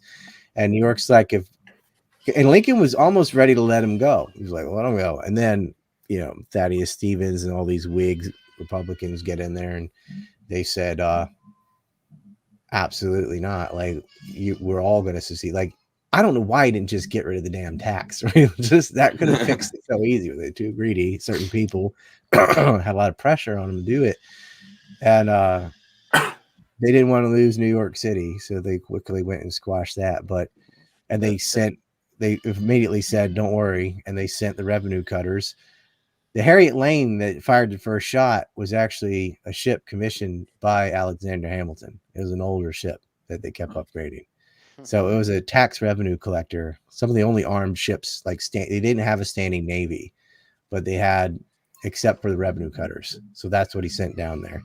And then he outfitted some more ships as escorts. So they were going to, instead of letting us all have a free trade zone, they're like, we're going to go force South Carolina to pay the tax.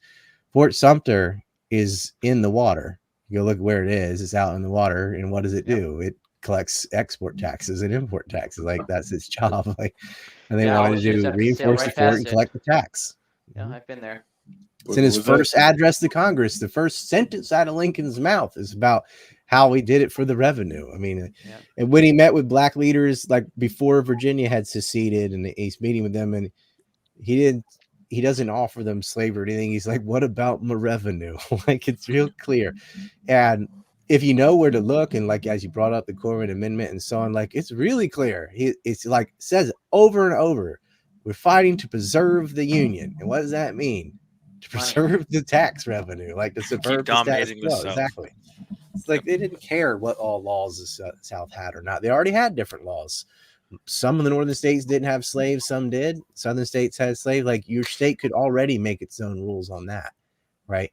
So why are you going down to another state to say what they have to do or don't do?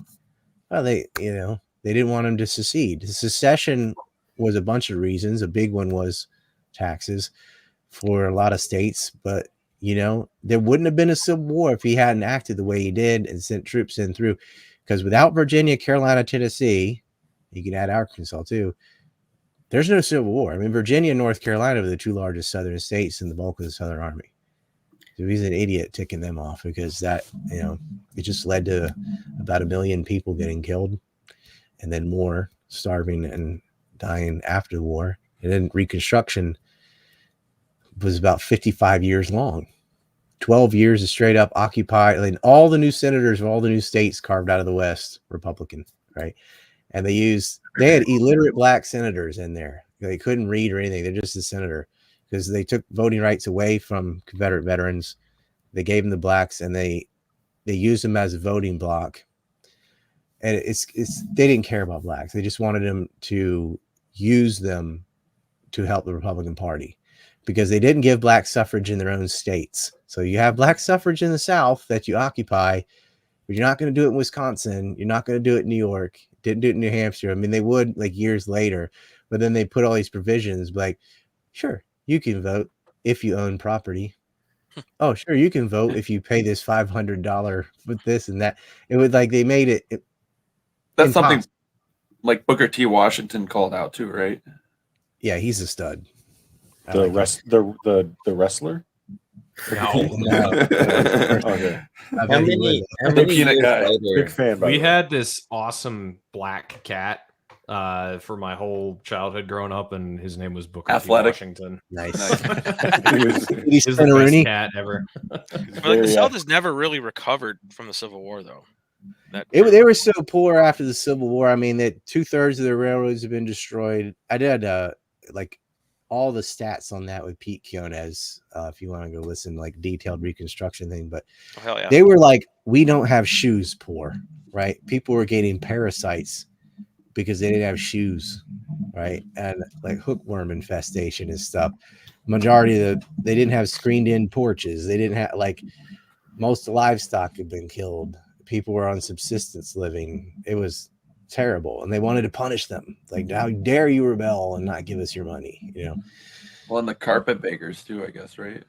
Get carpetbaggers who just go in and loot what if there was a mansion that hadn't been burned, they go in and steal all the silverware and ladies' dresses and everything else. And that's part of the gun culture in the South is shooting the carpetbaggers. Like if you weren't armed, because a lot of women didn't own guns, it just wasn't a thing until the Civil War. Now, like little Miss Scarlett's got her pistol or whatever because your husband might be dead, or you know, there are a lot of widowed people, and they just went in and stole from them, raped them, took everything, unless that girl got armed. And is that kind of where the KKK came from a little bit too? That sort of that era. The Klan. So there's three like phases of the Klan. So the Ku Klux Klan started as a paramilitary organization to fight against the confiscation of private property. So during Reconstruction, there was a number of, they had like different freight rates. So it would be cheaper to buy steel from Pennsylvania to Alabama than one side of Alabama to the next, because they would charge one tax for one group and one for another. So they were changing freight rate. They had all manner of the North. They wouldn't loan to the South. Right? They wouldn't like you have to educate all these blacks now and pay for the school and so on. And like, we don't have the money, we don't have the infrastructure. You've stolen everything. They made the southern states pay the war debt that the North had accumulated, and they made them pay it in gold. So all these war bonds, because it was not the greenback. I fucking hate that. Like Lincoln's greenback.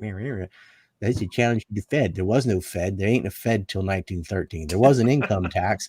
Lincoln made the income tax, and he paid for his war by selling war bonds. His greenback scam didn't work. Greenback was worth 35 cents by the end of the war. So it went from $1 to 35 cents in 4 years. The war bonds paid for the wars. A lot of foreign investors in that, and he had it repaid in gold.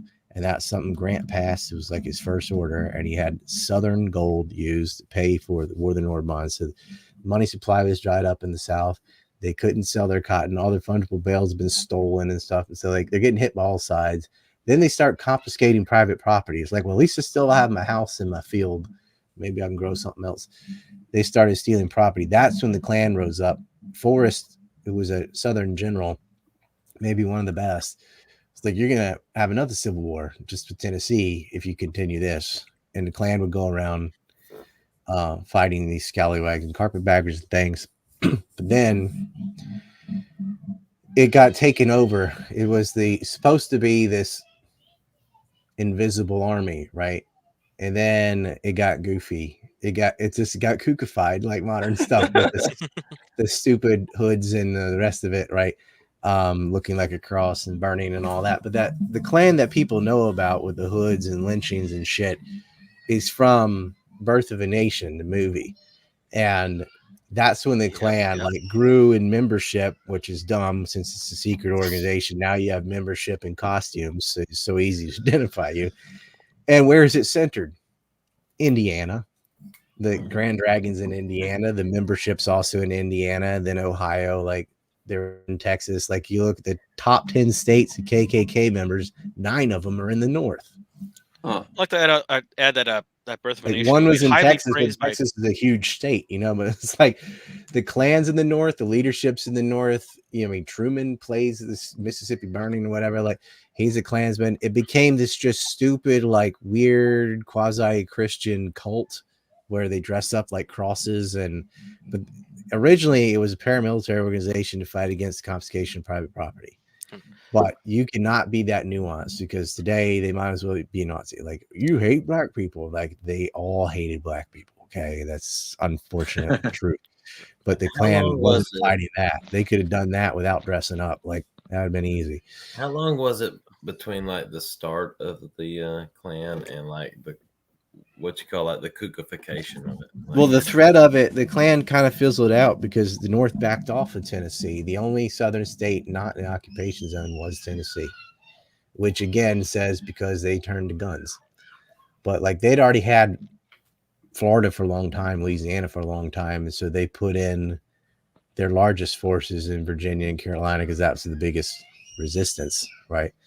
But Forrest was still there and had given them such a hard time. He's like, and they already had a Republican governor. I mean, that's who Andrew Johnson becomes the president, right? Because Lincoln got shot. Sorry, it always makes me laugh. Ding. So, but they needed to force the southern states to all have the Republican Party as governor and complete rule and ruckshot and make all these rules. Well, they already had that in Tennessee, so they didn't occupy Tennessee.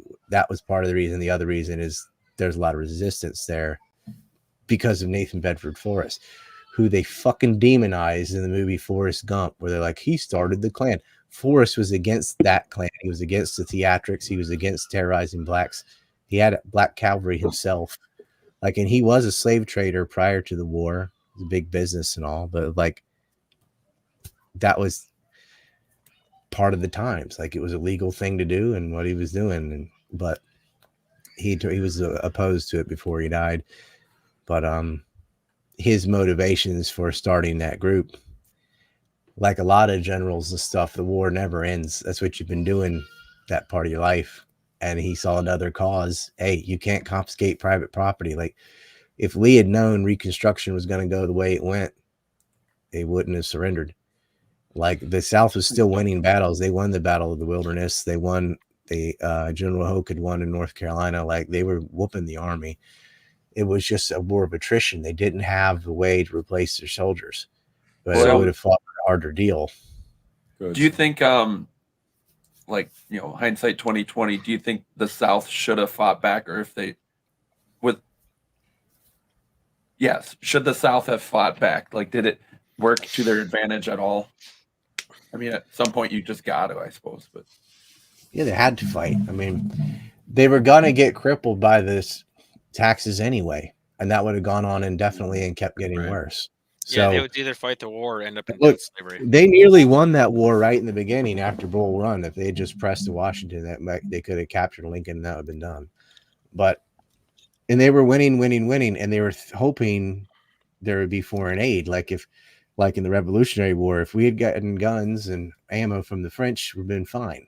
Like that, the generals were better, the cavalry was better, their military schools, West Point, all that were just better. The North was plagued with nepotism and all these problems as who was commander and not, was who you related to and things. That's why they were so bad. So not only did you have good leadership in the South, you had really bad leadership in the North.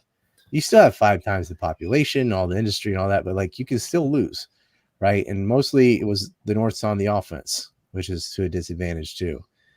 But it's not like they were fighting the South in defensive works. I mean, they tried that in Fredericksburg and lost horribly, but they usually caught them in the field. Like, North was good enough to do that. But Jackson and Lee and Beauregard and Forrest, like, were just like the South had like 4 Napoleons. Like, you're just not going to win. They had really, really amazing generals who could work with what they had. And they had a spirited cause, right? They're coming to kill us. Whereas the North had to pay their army, and they had conscripts. And a lot of them, a couple volleys go and it ain't going well, and they run. So Jackson kind of took care of himself, though, right? What's that? Jackson, like, they didn't have to really worry about that general. Oh, well. Stonewall, well, he got shot by his own men after Chancellorsville. He won that battle, but they, who are you? He said a friend, or you're supposed to say a friend. That was the code. He said General Jackson. They're like, yeah, right. Here's a great story. So the ancestor, it was unfortunately North Carolina regiment that shot him. I was going for like a the great grandson of the guy that shot General Jackson. Their family moved to Canada in shame, and then he moved to Japan. I won't say his last name. His name is Paul, and they used to call him Too Tall Paul. He's like 6'6", very tall person. We were in Misaki or something, somewhere in Osaka, for this thing. Whatever. He was my roommate, and I learned that about him. I said, you know what we have to do. So he took a shot of whiskey and I slapped the shit out of him.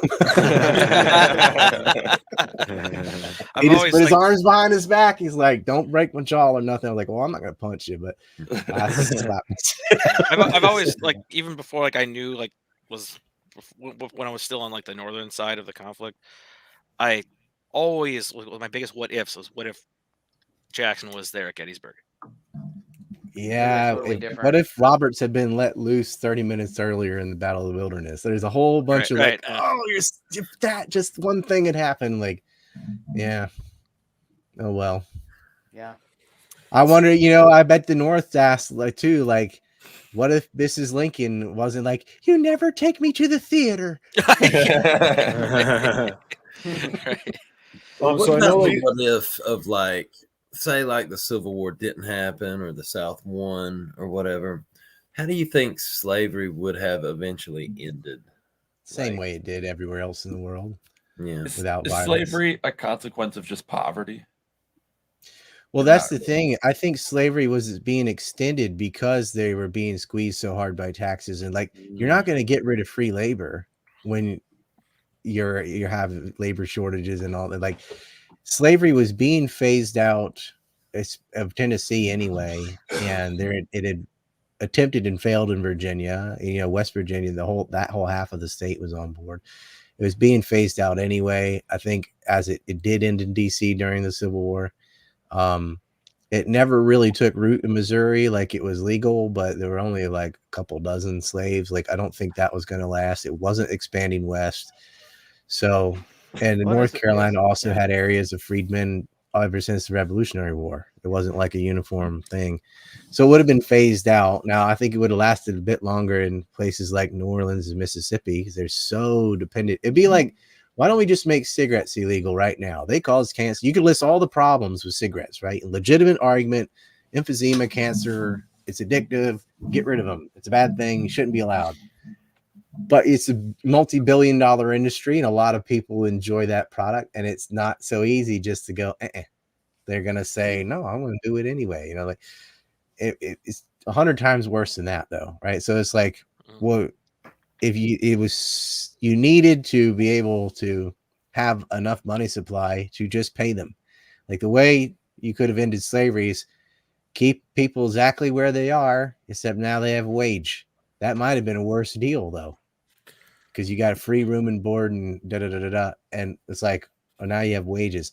It's kind of what they did in the North. Like, they paid people in script, right? That's still slavery, because like, yes, we paid you, but you can only use that money on our company store. So we get it right back from you, right? That led to the Blair Mountain Rebellion in the 1920s, right? You have all these World War I veterans. They shot over 1 million rounds fighting the federal government. The U.S. used its own Air Force on people in Logan County, West Virginia, right? Bombed them with airplanes. For months, they fought. That's the largest rebellion since the Civil War, is Blair Mountain, and it was over the script pay.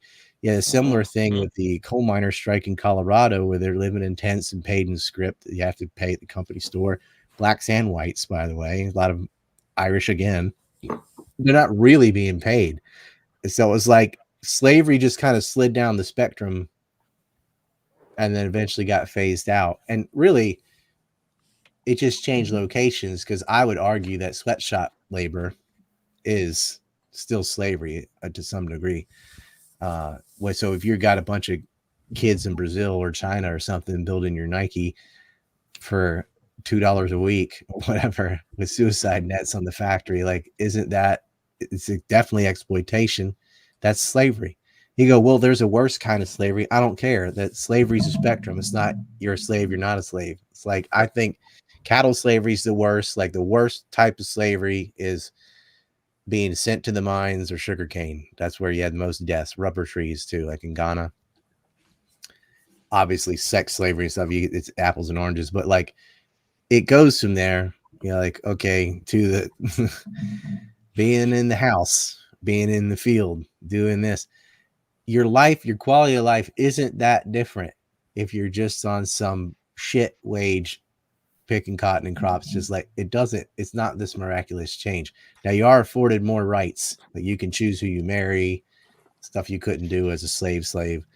So you can't argue that wage slavery is as bad as cattle slavery, but I would say script pay is somewhere between those two and closer to the cattle slavery, because you don't have your own income. And you're not given a house, you're not guaranteed a place to sleep. Like you go live in a tent. Like they actually had it worse. The sharecroppers and script pay living in tents had lower living conditions than cattle slaves. That at least they had a home and a bed. Like Sam had a question about culture, and I wanted to ask Will something too next. Okay. Yeah, I was going to ask about like the Southern genocide of like their culture, basically. It's like, I think I've heard you talk about like how, you know, the Southern drawl is now looked on as like people are stupid and stuff like that, and how the media did that and why they did that, and kind of a little bit into that, I guess. Who you asking, me or Ryan? Ryan. Oh, you're asking me? I thought you were asking Will. Yeah, the Southern accent was synonymous with stupidity, and the stereotype of people with a Southern accent is just a bunch of backward cousin fucking racist or something. And biggest state with incest, by the way, is Ohio. Congratulations, and it's Yankee State. But like, it doesn't exist anyway. That's what Hollywood did. It had to justify its treatment of the South, and they'd never been there. And what's funny is like I'm from the South, and I used to see all that Hollywood stuff, and I would think, oh, that must be in Mississippi, Alabama, because it's not here, right? It's not in Carolina, it's not Virginia, and other people living somewhere would think, well, that's not us. That must be down in New Orleans or whatever, right? Because it wasn't a real thing. You know? Right. The South was like most people I know with strong Southern accents were well versed in history and math, and like it just didn't fit what I'm seeing on TV, you know. But every movie out of Hollywood demonized the South, and it was like backward and uneducated and so on.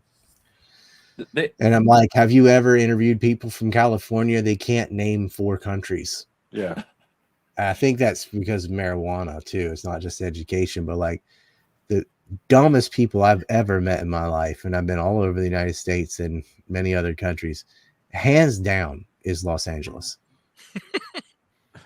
Well, they don't even know how to not poop on the sidewalk. So yeah, I've only been to San Francisco once. I mean, that might have passed them if I hung out there longer. But like, yeah, they have a scat app. I'm like, we don't have scat apps. Like, yeah, it warns you where the doo-doo is. So pre-Civil War, wasn't the South? See what they're doing in Portland now with the bottles? Yeah. Oh they're taking food stamps to buy bottled water and pouring that out and getting money from the recycled bottles and then buying drugs. So pre-Civil War, wasn't the South kind of like the intellectual hub too, of their university and stuff like that? Weren't they? It was the intellectual hub, and it's where the money went. Mississippi was the richest state in the Union. South Carolina was the second richest state in the Union. The 10 wealthiest states in the Union were all Southern states. The 11th, I believe, is Connecticut. It's the first time you get a Yankee state of wealth. Most of your founding fathers and intellects and stuff other than Ben Franklin are from Virginia. I mean, your Jeffersons, your Washingtons, your James Patricks, all the Madison. Yeah, they're all the people that wrote the Bill of Rights, the people that made the Articles of Confederation, the people that made the Constitution. The majority of the presidents are from the South. Patrick Henry, and it's all Southern philosophy, ideology, libertarianism. Like, it's all Southern. So the North was the Hamiltonian, mercantilist, Rothschild, banker class, like the stuff because they never cut their ties to the British Empire, or more accurately, the East India Company. Well, that was the whole thing about throwing the tea in the harbor, was not just to the Brits, it was to the East India Tea Company. They understood that corporation had as much money as the crown. It had the second highest GDP in the world if it were a country.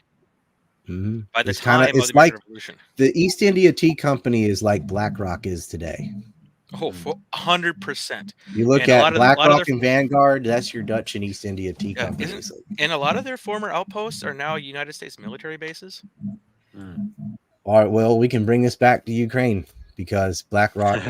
Let's do it. Let's do it. Yeah. BlackRock swings right back to Zelensky and Ihor Kolomoisky and all these oligarchs that actually run that country, and why they had a coup in the first place. Yep. Ukraine has been a hub of human trafficking straight from Kiev to Tel Aviv for a long time. It's on YouTube, isn't it? Fuck. They've been telling people. They've been telling people. Jean-Luc Brunel's last modeling agency was out of Kiev, Ukraine, right? He was the top procurer for Jeffrey Epstein, getting young models under the pretext, oh, we're getting these for Karen and MC Squared, and then later the LL brands with Les Wexner and all that. They had recruiters. Legally, fine, they'll come to you. The best looking 12-year-olds there are for Abercrombie and Fitch or whatever. The best looking 18-year-olds for Victoria's Secret, so on. You get them in illegal industry.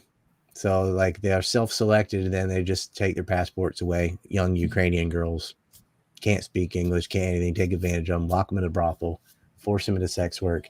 And this just went on and on. No reporting. It's all over the Caribbean, like up to the point where they bought an island where they're just raping girls all day. They sell them in. They get into people like, through Bear Stearns and stuff. They got the Jess Staleys, the Glenn Dubins, all these major billionaires, financiers and things spying on the United States. But like, it starts in Ukraine. Like that whole thing. Yeah, the Israelis run it, but Ukraine is where they're procuring girls. And that started back after 89 with the rapid inflation. The ruble became worthless and all these satellite states that broke away were looking for foreign capital, and a lot of them got roped into either mercenary work or sex trafficking. And you just couldn't get a story about it. It's written about, and these people, like, you could even go on Wikipedia and see what these monsters have done, but you'd have to know their name already to even know what to look up, right? And that's why I made a map of it. But you can't get to the history of it. The white slave trade in the 90s was the only people who talk about it have the biggest stigma in the world. It'd be like a bunch of white nationalists and stuff. And it would almost be better if they hadn't talked about it, because them having such a stigma and talking about it all the time, oh, the source for that is William Pierce or David Duke or whatever. You're like, well, I can't pass that along, right? But look, man, slavery. Sex slavery is a real thing. There's a lot of it out of North Korea and Thailand as well. Like, Chinese are getting North Korean girls out of North Korea who are in completely desperate situations. They think, and they're trying to get to South Korea, whatever. They go across the river into China, and if they look good enough or whatever, they scoop them up, force them into slavery, and like from like 13 years old and sometimes younger, bought to Chinese businessmen. And like, you can't rattle that cage too, because just like in the US, we have all these billionaires getting girls from Epstein. You got a lot of Chinese billionaires that are using these women out of North Korea, and they're so powerful and they overlap, right? You see Patrick Ho and these business deals between Epstein, like the Chinese wing of it and the Israeli wing of it, are trading people. And the clients are so wealthy that our media and their media won't touch it. The only mention of the Epstein story when he got rearrested was the Acosta Trump angle, because our media was obsessed with demonizing Donald Trump. And as soon as that didn't pan out, and Acosta said, I was told to back off because it was intelligence. Yeah. Wasn't the CIA spying on itself? It was the Israelis. I mean, look at Maxwell and her relationship to her father, and all the Israeli hand all over everything. There's prime ministers involved, meeting with Epstein in person. Ehud Barat, Ehud Omar, who did go to jail for rape. They don't want to look at it. With so much power and control, how did Epstein even get arrested? Like, do you think there was just someone... his own stash? Well, when Clinton's FBI picks fizzled out and Donald Trump was in, they were no longer protected. The victims had been telling the police and the FBI the whole time, and got ignored because Clinton was an Epstein client, right? The Biden-Obama regime do the same stuff, so they weren't going to do anything. And finally, some agents said, hey, look what this guy is doing. They've been waiting. A lot of the lower FBI have known this the whole time, but it's bottlenecked. And so he finally got nabbed, and so did Brunel during the Trump, because Trump had personal beef with him. So I don't think Trump even cared about the little girls. He was mad at Wexner and another individual who tried to buy up property by Mar-a-Lago, and Trump won that dispute. Mark Epstein, who's Jeffrey Epstein's brother, had a dispute with the Kushner family over real estate projects in New York. Trump married into the Kushner family. His daughter married that praying mantis. And then Charles Kushner also set up honey traps, right? Went to prison for his election interference and breaking campaign finances laws for Governor McGreevey when he was trying to corner the Port Authority. But remember, he set up a honey trap on his own brother-in-law, bought him a hooker, approached 2 cops to find the hookers, the O'Toole brothers, who didn't get a good one or whatever. And he paid a girl, I think her nickname was Candy or something, $30,000 to sleep with his brother-in-law so that he could blackmail him away from an illegal deal he made, where he made all these funny businesses so that he could donate more times to the governor, because the governor appoints the Port Authority president. He didn't get it, but the PA president ended up being a former president of AIPAC anyway. And it was funny too, because that's who bought up property across the Hudson River from the World Trade Center. Should something physically happen to them and you would have to relocate, you're going to be on Kushner properties. But anyway, they've been fighting with each other. It's like an internal Zionist versus Zionist. It's just like the cartels fight each other in Mexico, right? They all sell drugs, but they do fight. And that kind of Kushner, Netanyahu, Trump wing was at odds with the Ehud Barak, Wexner, Epstein wing. So they arrested him. And so I know they limited it though, right? Prince Andrew had to pay some money. Burnell got suicided. Epstein got suicided. Maxwell went to jail. But all the prominent Johns, from Dubin to Bill Gates, are free and pushing vaccines or whatever the hell they're doing. Nothing. Do you think Bill Gates is free, or is he just controlled, compromised?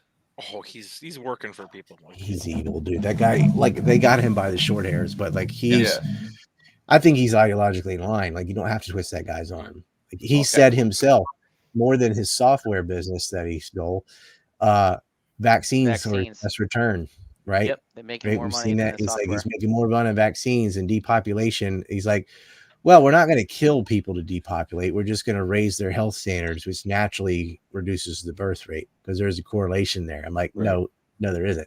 Yeah. Vaccinating people is not going to lower the birth rate.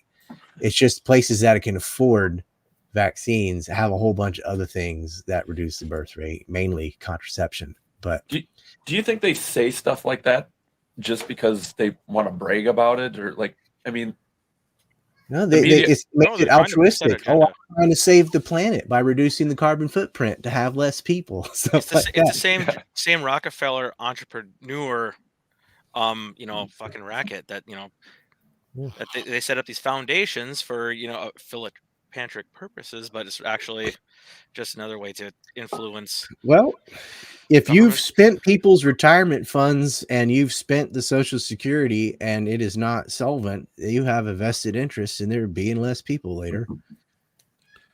Well, Will Bell is almost done with his bottle of wine, so we have to wrap soon. I do have a question for you though, Ryan. I know you ever get you have this, like, you've been canceled on a lot of platforms and everything. Do you ever get paranoid? I don't smoke weed. Do you know Pepsi used to what is used to have one, like the 8th largest military? The Soviet Union wanted to have Pepsi products in their offered for their population. They couldn't afford it, so they traded submarines and all these war machines for Pepsi. So Pepsi Cola had one of the largest navies in the world. Yes. Briefly. Paranoid, I don't think. Well, obviously, nobody thinks they're paranoid. They all think what they think is accurate amount of fear, right? So, I've been threatened and stuff, and I'm paranoid. I think I have a healthy degree of paranoia about being canceled, because that has definitely hurt me financially. Like, I've lost hundreds of thousands of dollars by not being allowed on YouTube and PayPal and so on, maybe close to $1 million. And it's been very detrimental to me and my family. So I got to watch what I say and where I go and everything. But I'm not paranoid that someone's going to shoot me, because I will never know it, is how I rationalize that. I'm like, well, I won't know anyway. It'll just happen. There's nothing I can do about it. So I don't waste time on stuff I can't control. But I don't see like as long as Ron Paul's alive, I feel like I have to get in line. Well, no, I always there's so assume, many too. people that are more threatening than I am to the system that and they did jail Assange, and they have done Gary Webb people, and they have they exiled Snowden and stuff, but I'm not that big of a deal compared to them. But I feel like it's almost like if I did still have all my social media, I would reach that level, and then probably would have Andrew Tated me or something. Right. Well, that's kind of what I figure too. Like when I think about stuff like that, I'm just like, well, I'll wait till my heroes get taken down, and then I'll be like, I'm sorry, sad? I'm a Democrat. I'm a Democrat. I'm a Democrat. It's like, well, Ron Paul's walking around, so I'm still safe. Right. I did have a quick question before we wrap too for Will. I wanted to ask you this earlier. Do you ever feel like, because there's that connotation of racism associated with the Confederate flag, and I know you've talking about some detraction from some of the people around you in your life who are kind of like into that. So do you feel like that kind of almost happens as a spiteful thing in reverse to the stereotype, that it kind of almost becomes the people around you are like, yeah, F those N-words, blah, blah, blah, and wave the flag? Well, honestly, I don't think there's like more racism here in the deep South than there is anywhere in America. Like, I think it's just like, agree. It just kind of, it's associated with us a lot more. So like when it is, present in popular culture, people go, aha. But I mean, I've seen it for sure. Like I am in deep South Georgia, but like literally like the most racist thing I've ever heard was literally from like a retarded dude that like was working with me one day. Sean Hannity? Yeah, for sure. But actually, Ryan, I had a question. What did you say you were drinking, Ryan? Pepsi. You were over here talking about the South. You're in Georgia. Well, I'm from the Carolinas, so yeah. Bro, that's Yankee Devil sugar water. Upside down, it says is that hey, I am a Coca-Cola fan. I had 8 Pepsi for the podcast, so I got my generation. Come on. Well, I know a lot of people. If people want to learn more about some of that Southern stuff that Ryan was talking about, you can catch his podcast with spacing the on one Pete you Quinones. did with Pete Quinones. Pete Quinones was amazing. I listened to every year, basically. I think I've listened to it 3 times. When you ring, do you so good? When you say I think I did a pretty good job on Reconstruction on that interview. I think Philip Lee has some great books on it. If you want to, well, that was my next question: is so you know a lot, and there's a lot of research to be done. But whenever I look up anything about stuff like this, because I wrote a paper about the KKK when I was in high school, and it had nothing to. It was not the Libertarian Party like you just described it, right? You talking about the ones? You talking about the February 19th kind? That branch?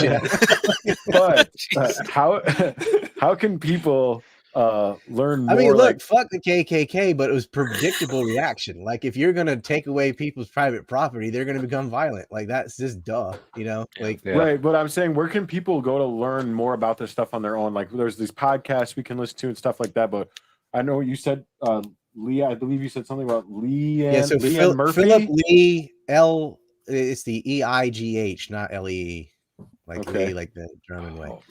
He's good on Reconstruction. Donald Livingston is great.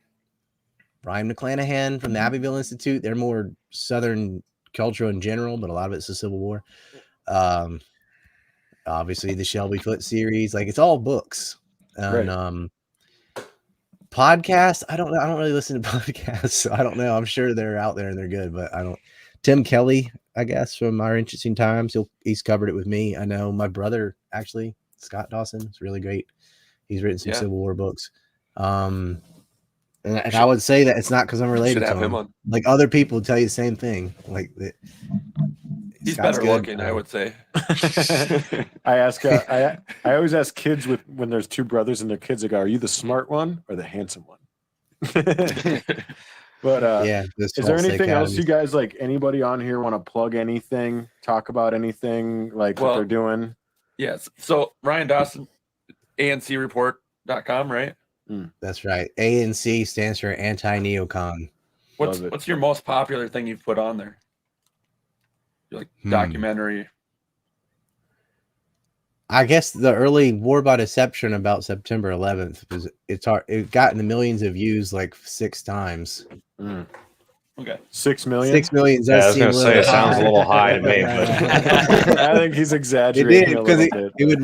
it would reach like 250,000 whatever, and then get deleted and something a bunch of times, and it I would, gotta check that one out. I've watched that the one's Empire well Unmasked known. a couple times. It's an older one. The best one's Empire Unmasked, but it's 5 hours, and then Yeah, there's another one. I'm not even going to say name of it because you would cancel, but that's a good one. And then there's the modern stuff. The most recent film is called Numek, how Israel stole the bomb and killed JFK. That's a great film, production-wise and everything. Like the production caught up with the content with that one. That's a good one. ANC.com. ANCreport.com. Yeah. ANCreport.com. Okay. by the way, guys, I think this is relevant Four just because Horsemen, it's just because it's hilarious. So they canceled Scott Ritter he canceled it. He pulled out to whatever. But everyone knows about that shit. They invited Cynthia McKinney to speak now, and I just found this tweet from her, and it's so the figure wasn't 6 million. In context, me and Reed have been going hard in defense of Cynthia McKinney in our group chat. Well, she tweeted my film. She said, so the figure wasn't 6 million after all? What about all those punished and even imprisoned for saying so? Is this a you can't say but I can kind of thing? Like, I wonder, it's going to be Ryan, the hit next that I mean, who is they? That is the Kanye, question, isn't it? I sat in that chair last night. I was in Ye's chair. So That's Wow. the thing, Oh, though. wow. It's like the ridiculous level of censorship around that event just makes people doubt it more. Like it does the opposite of what they want, right? I'm not gonna say what the event is, but something has to do with that number often, and it's roller like coaster. just have open dialogue and it would be done in like a day and a half. It's because of all the protection and stuff. And this is with historical events, medical advice, whatever. Like the more you like just won't even let the other side talk, even if it's ridiculous or whatever. Like if you won't let them even say what they think, then you have no credibility about what you said because everyone knows, well, that's the only thing we're allowed to say. So it has to be this. It's like the holy grail of their propaganda. They have to justify everything, because otherwise, the Holocaust would happen or this or that. Is this like a waiter, there's a hair in my soup thing just going way out of hand? Like, I don't know what he's referencing. it made Ryan laugh. It's can I have $5? $50. $50. Why do you need $5? No, man, come on. They put people in camps and they killed them. Like, but it's just there is a lot of alarmist crap about that event too. And I just feel like we should have open dialogue. Like, no, they did not build furniture out of people's body parts and stuff. Just admit it. Like, you don't need all those exaggerations. It's horrible enough what actually happened. You don't need all this extra fantastical stuff. Nani, what? So, Reed, you got anything you want to plug? Yeah, Scott Ritter's coming on my show. So, oh yeah, based man. Nice. Are you serious? Yes. What's the date for that? I don't know yet, but I've met him twice, once with Ryan at it. So just for context, we went to a Ron Paul Institute event back in June of last year. He was a speaker there. No fucking problem. Nobody fucking cared. Right. And he gave a great speech about how we can't have a war with China and with Russia at the same time because we're so depleted and militarily thin or whatever. But anyway, I met him there first and then at a Free Assange rally in DC. And when I was there, I asked him if he'd come on my show back in September, and he said sure. And then Ryan gave me his email address, and he just never got back to me. But now he followed me on Twitter, and I DM'd him on Twitter, and he said he'll come on. So that's how powerful Twitter is. Yeah, yeah. So many people have contacted me out. Like now that I have a Twitter, it's been gone for 3 years, 4 years, whatever. It's like I was invisible until I had a Twitter. Like even I've had Ritter on the show 3 times or something. But I want to interview him about his book. I can't reach him anymore because now he's got a Twitter and that's where he lives. It's like, Yeah. that's where it is. Ryan, as a testament to like you being invisible forever, like I'm pretty like I'm an old dude. Like I've been kind of like floating in these circles for years. Same. We're old. Yeah.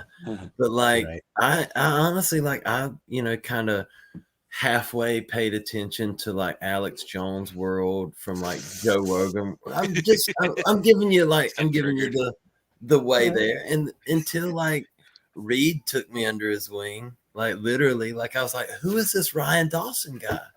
And it takes like Twitter and us like forming these kind of like friendships and podcasting together to like really go and like find people like you that are, dude, you really you do the homework and you present it to us where we can like make these arguments about like the Ukraine Russia like incident where we can present this as libertarians in our circles to other ones that are Pepe Escobar and I were talking about that during the coup and everything that was going to happen. And it's like, Patreon removed all the things, Spotify removed all the stuff, YouTube erased all the videos, not allowed to put it on Twitter, not allowed on Twitch. And so I'm like, how are you supposed to come across it? Yeah, for sure. Well, And it's people like Reed that have the cojones to be like, well, I'll have them on my show, like, because a lot of people are like, I like all your work, but I'm scared to lose my thing. And I'm like, you're a pussy then. Like, what's it matter what Not you like say? the Black Flag what does it matter podcast. if you censor what you say? Yeah, You're not saying anything worth hearing anyway. You guys haven't lost your channel though, have you? Because I lost my channel and then got it back luckily. But we're gaining followers. Let's just get me and that Fitzgerald important, yeah. and Thermal Detonator on talking 9/11. Half of our audience normally is on the podcast right now. Yeah. I just checked. For We're sure. at you guys are at 92 subscribers, so Woo! you're not getting noticed yet. Ryan he's got this competition going to come. see what the lowest number of subscriber channel he can get banned is. Like someone with Oh, 15 yeah. subscribers, can you get him banned? Well, yeah, and I was I gonna wonder say, what that Reed, is. like, super grateful for you having Ryan on because I would never have met him Yeah. or known who he was. Yeah, or anything, thank you, so- Reed, and Same thank here. you, Ryan, for coming. I was on yeah. Reed's show the day after my YouTube. They blanket banned me, and he had me on, I think, to be like, so your Twitter got banned. I'm like, yeah, my YouTube also. I didn't even know because it was so recent. I was just like, Yeah. what? No way. Yeah. No, that thanks one, I think the latest one had like 81,000 followers or something. Not bad, but it was like all gone and all the work was gone. I mean, that's like 5,000 videos. Did you have it backed most up? of them like an hour long. I had a lot of it backed up, but it was terabytes information with lost stuff, and then put it where you're gonna sit there and individually upload those to BitChute. That's all. There was no Odyssey at the time. There was no Rumble at the time. It's just like, and that had happened to me before. I had gotten up to 72,000 followers, and they axed it, right? And it took me many, many years to get back to 72, and then up to 80, 81. But it was like, I got up to 72,000 real fast because this was before the shadow banning and all that. Once Google bought YouTube, I just sat still. They got rid of that. And then, I was lingering at 2,000 for a long time. I was stuck at 55,000 for like 3 years. I'm like, this is weird. We haven't gone up at all in 3 years. They just lie, Yeah. I think it was way more than they ever admitted because I'll meet people like random foreigners in Japan and be like, are you Ryan Dawson? Blah, blah, blah. Like, there's no way that happens with tens of thousands of followers. No fucking way. Because I'm not in my movies. Like, my movies have been seen, but my face isn't in them. So you wouldn't be able to know who I was. Yeah. They just fucking lie. I guess we better get out of here. Thanks everyone for watching this show, and thanks Ryan and Reed for being on it. So Ryan, you got how about I give you 1 minute to see if you can get the channel banned? No, Wow, I could do that in 1 minute talking about squirrels. Got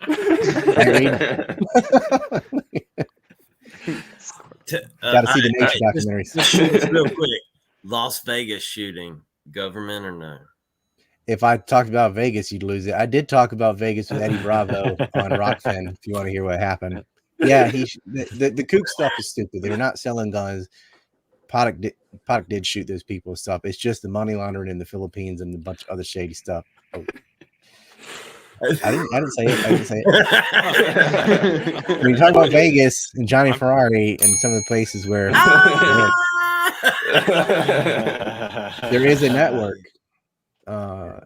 And again, the Philippines is one of those other giant black market human trafficking areas too. Oh yeah. I know I'm someone checking who out just that went rock to the fan video when Philippines. we're done with this. Then Yeah, Eddie Bravo's rock fan. That's Oh, he also talked about it on Clint's show the first time he was on there. Oh, nice. That's on Odyssey, I Did I? think. So okay, Oh, I'll probably check that listen out to for that sure. one then, but I can give that one a re-listen. yeah. All right. Well, everyone, stay vaccinated, support Israel, and right, yeah. take care. Vote Democrat. Yeah.